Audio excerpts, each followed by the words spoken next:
American Pop is a film by Ralph Bakshi, and it is the last film of his that I've seen. So now I've seen all of his films. I think he did work on the animation for Cool World, so I might have to check that one out.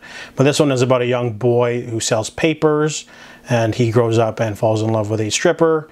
And they have a son, and that son ends up being a piano man, and then he ends up going to Vietnam, I believe, and his son grows up. We're following multiple generations throughout the history of American pop, and there's some really interesting sort of facets we're going through. We're going through all the different musical sort of phases, but also the violence. There's a pretty gnarly Vietnam sequence and a mobster sequence.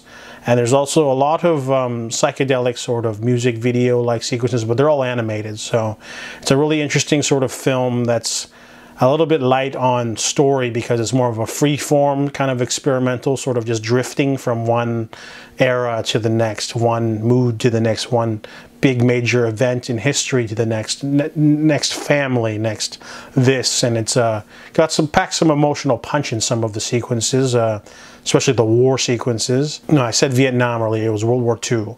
So we're basically going all the way throughout history, how music changes and all the different sort of things going on. It's a very experimental film, definitely one of Ralph Bakshi's better films. Any fan of music will like this. So I give American Pop a 7 out of 10.